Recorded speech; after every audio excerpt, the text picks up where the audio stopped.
Though it might be super tempting to buy an expensive camera when starting to create videos on the internet, it's really not necessary, especially in the beginning.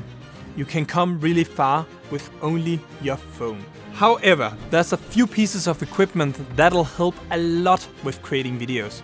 So let me show you what I would buy if I only had my phone and wanted to start creating content. So let's get into it. Hello, I'm Niklas, better known as Extra. I'm a photographer, videographer and editor, and I make videos around tech, photo, video and software. Yeah.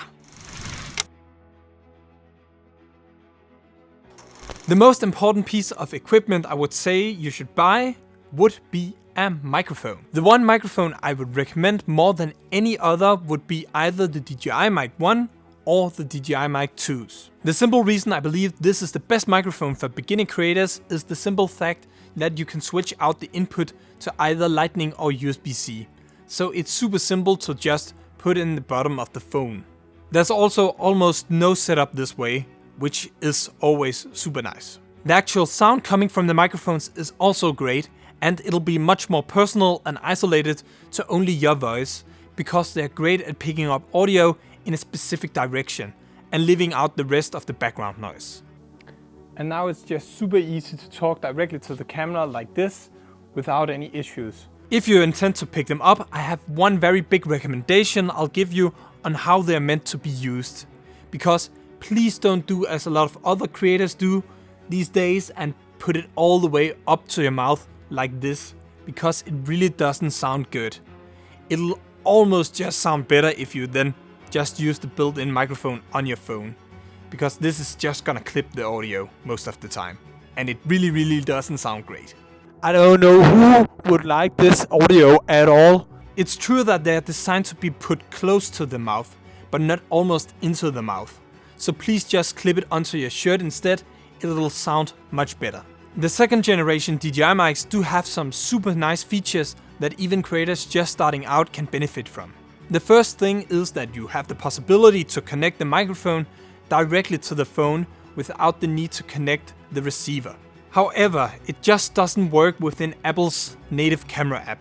So if you have an iPhone, you'll have to download an app such as the Blackmagic camera app to get it to work that way. The reason it doesn't work is because you can't choose which microphone it should record with in the native camera app, or any social apps such as Instagram, TikTok, YouTube and so on.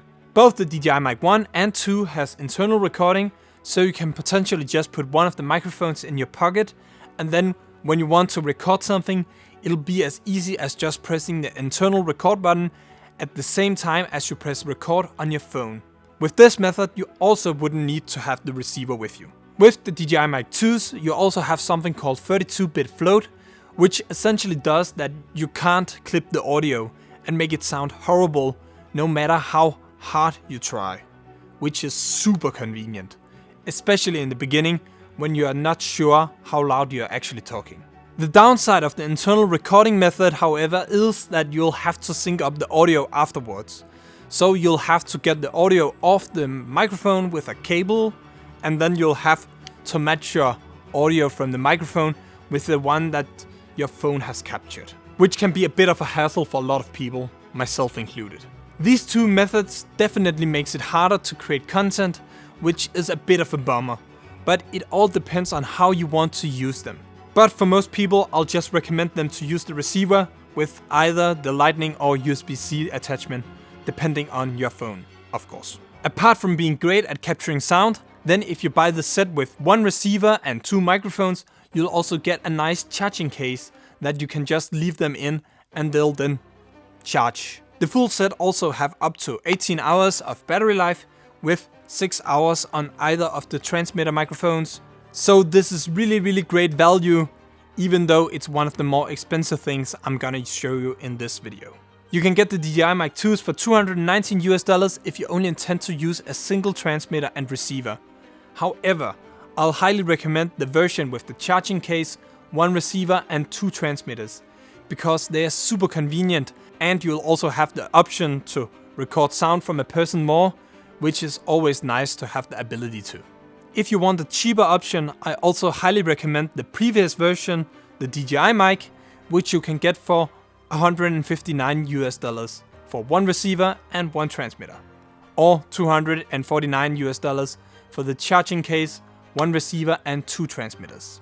If you intend to take content creation just a little bit serious, then in my opinion, you'll absolutely have to invest in a better audio solution, like the one either the DJI mics or the DJI Mic 2s offer. Because in my opinion, the sound quality coming from the phone ain't that great. If you intend to buy them, I'll have an affiliate link in the description, which I'll really appreciate if you use. And let's get on to the next item. My most used tool for my cameras are a tripod, and I really like the way tripod can make it easier to film yourself. The thing is though, my camera tripods are massive and annoying to run around with if you only intend to capture some footage with your phone. So a couple of years ago, I decided to invest in a small collapsible tripod only designed for phones. This right here is the Atomtech 51 selfie stick tripod. It's a mix between a selfie stick and a tripod, but I only ever use it as a tripod for my phone. It's relatively large, but still really small if you compare it to a traditional photo tripod. It can be opened up by pressing the button in the bottom where it says push. It'll then be made into a small tripod. However, if you then pull in the top, you can expand it up to a total height of 130 centimeters or 51 inches, which is a great amount of height for most people. There's additional options available now, which there weren't back when I bought it. So now you can get it in a 55 or a 61 inches version, if you wanted to go up even higher. What you essentially do is that you open up the top and insert your phone, and then you can record yourself anywhere super easy. If you want to make it even easier, then you actually also have a remote on the legs of the tripod. This you can connect to your phone via Bluetooth, and then you'll have a remote trigger to the record button within your camera app of choice. So it's super convenient. The tripod is super durable and more sturdy than I initially expected when I bought it, but it is quite hard fitting my iPhone 14 Pro Max with a cover in the holder, so you have to be aware that it's probably not designed for a massive phone.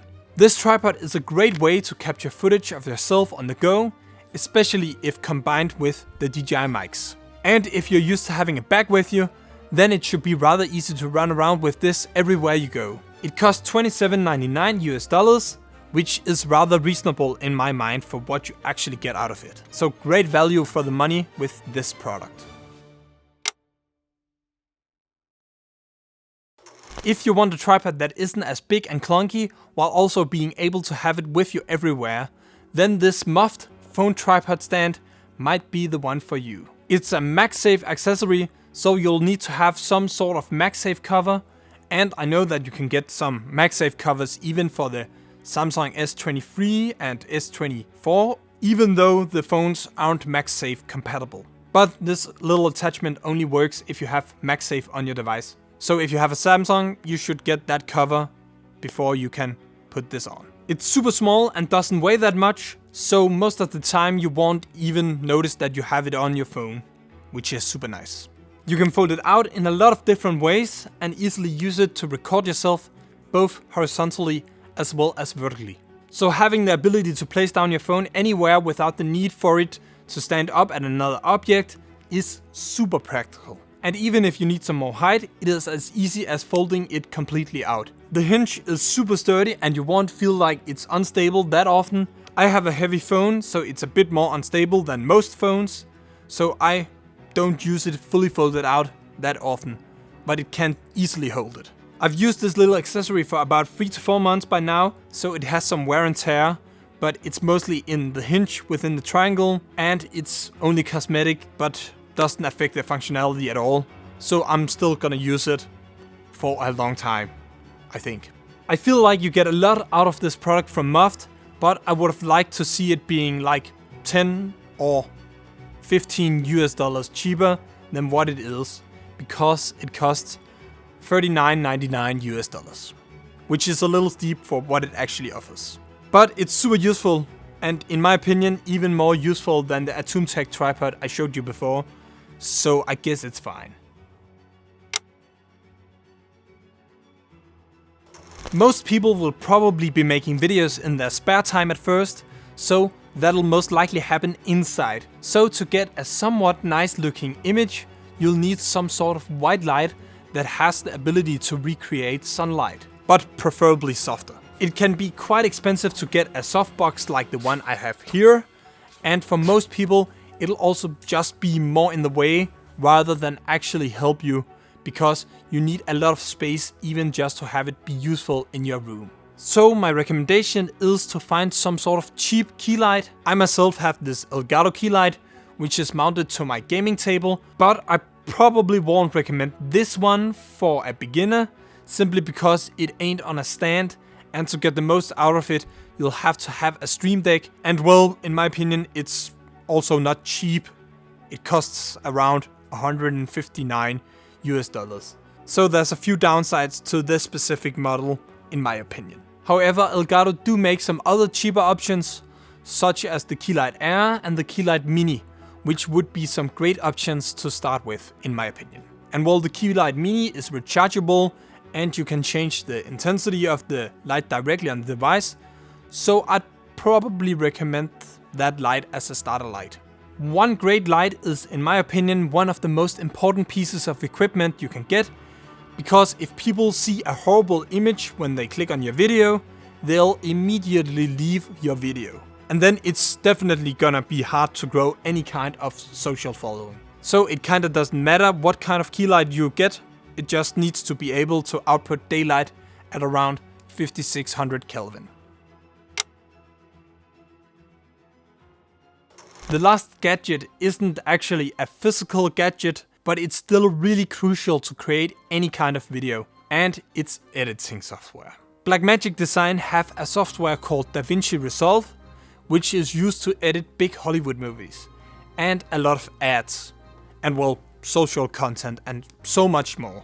The program is actually completely free. It does of course have a paid version as well, but you can still do a lot within the free version of the program. So I highly recommend you to download that program for your computer, and it's 50 times better than a lot of other options, such as CapCut, iMovie and so on. You can do so much more in DaVinci Resolve. I also use it on a daily basis to create my videos. However, I often only use the color tab simply because I've used Premiere Pro for 5+ years by now, so I have a lot more experience within that program.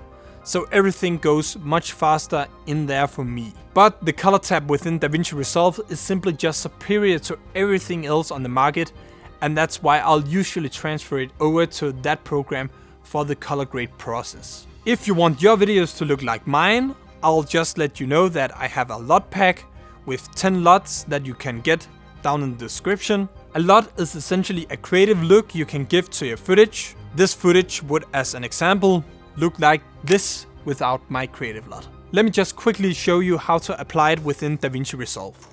Okay, I've just opened up an old project. The first thing you'll then do is to go down to the edit menu, and then you'll search for an adjustment clip and then just put it on top.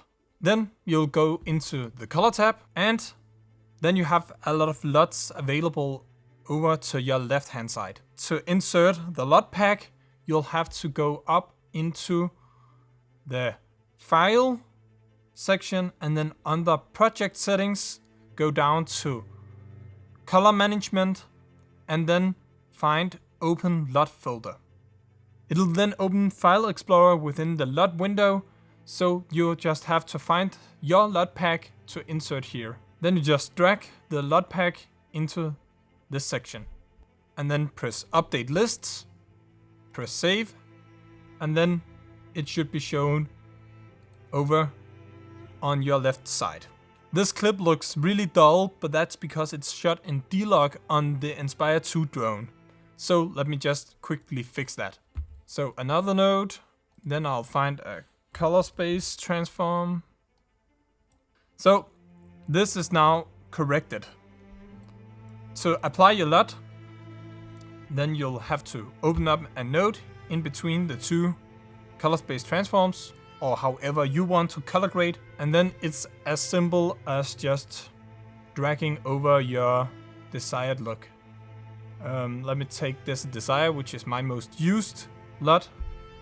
Then once you have put on the LUT, in my opinion, it's always too strong. So go down to key, which is this square with a circle in the middle. Press there and go down under the key output and then just drag it down to your desired look. It's a bit different how it affects within the program, but here I'll just park it at around 5-ish. I would usually have to tweak it a little bit more, but now you know how to apply a LUT. If you're interested, then look down in the description.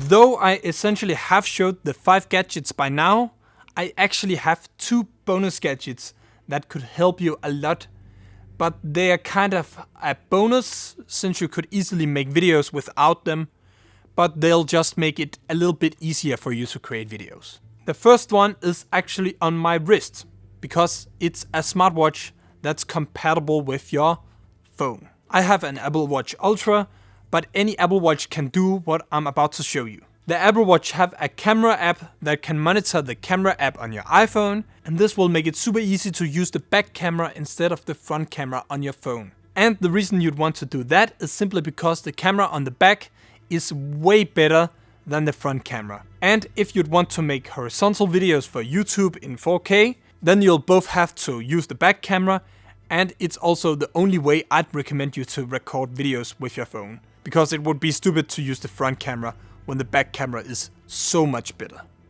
A smart trick you can do with your Apple Watch is simply to attach it around your phone, and then it would be easier to record using the back camera, because you can see yourself. But as I said, this is only to make it easier. It's not impossible without an Apple Watch. The second gadget I'd recommend is this little Insta360 Go Free camera, or the new Insta360 Go Free S. The smart thing about this little camera is that it essentially can do the same thing that the smartwatch can do together with the iPhone. Well, just better, since it's magnetic on the back of the little detachable camera. This means that you can put it up on a lot of metal, so you can get some extremely creative shots for B-roll. The housing can then be used to monitor what the camera sees, which is super useful. The audio solution would still have to be from something like the DJI mic, because the audio it picks up is not that great. But I mostly use it for B-roll, and having no audio there doesn't really matter that much. This little camera is probably my most used camera in the last year, because it's so fun being able to put it up some places you usually wouldn't be able to get into. So you can get some really creative shots with this little guy. Well, this was all. If the video helped you in the slightest, then I'd really appreciate it if you left a like and subscribe to my channel down below. You can also find links to all the products I've shown in this video down in the description below. So if you're looking for something, check down there. Thanks for watching. See you in the next one. I'm out.